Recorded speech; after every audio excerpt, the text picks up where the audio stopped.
Imos coa información deportiva. O Atlético Oleiros mantense ao fronte da segunda futgal logo de golear ao Noia B nunha xornada marcada polas derrotas dos equipos da comarca. A 16ª xornada da segunda futgal non deixou bons resultados para os conxuntos da contorna. Tan só dous puideron vencer nos seus duelos vestidos de derbi en dous campos da zona. O Atlético Oleiros non deu opcións ao cruído Noia B. Os ribeirenses, que chegaban a este encontro cunha dinámica positiva, mantiveron o seu crecemento e o bo xogo para levarse os 3 puntos do anexo do Julio Mato Matito con moita superioridade. Os de Antoni García dominaron dende o subío inicial e abriron a lata no 17 grazas ao tanto de Ciou. 3 minutos despois, Juan Rodríguez colocou o 0-2 e no 37 Borja Calvelo anotou o 0-3. Xusto antes do descanso, Adrián Mallo bateu a súa propia portería para enfilar os vestiarios co 0-4 favorable ao Oleiros. Na segunda parte repetiuse o mesmo guión. Juan Noia anotou no 50 e Juan Rodríguez firmou o seu particular hat-trick con 2 tantos máis que significaban o 0-7.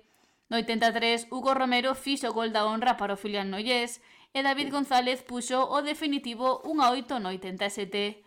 O Atlético Oleiros segue a encabezar o grupo un Santiago da segunda futgal ao ter 3 puntos de marxe co seu perseguidor, o Luaña.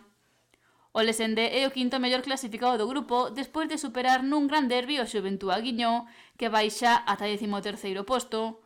Os lousameas adiantáronse no minuto 29 co gol de Alberto Rial, que repetiu no 38 para poñer o 2-0. A segunda metade comezou ben para o Aguiño, que acurtou distancias coa diana de Marcos Freire no 49. Pero no 68 apareceu Alberto Rial de novo para duplicar a distancia do Lesende, tanto o que respondeu José Fernández rapidamente para facer o 3-2.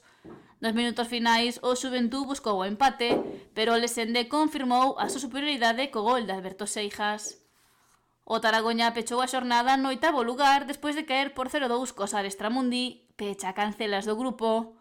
O encontro comezou mal para os de Rianxo, que no minuto 5 xa ían por debaixo no marcador. Lonxe de igualar a contenda, no 35 os visitantes anotaron o seu segundo tanto da tarde.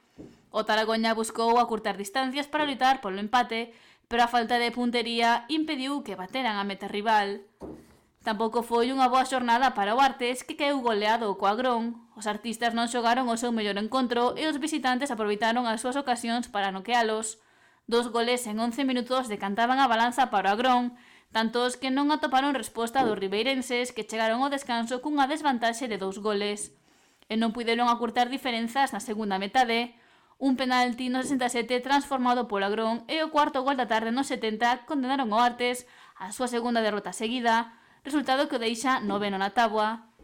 Un 10º é o Porto do Son, que caeu por 1-4 co Melladoiro nun encontro sen pólvora no ataque sonense, que viu Porto no 91 para facer o gol da honra.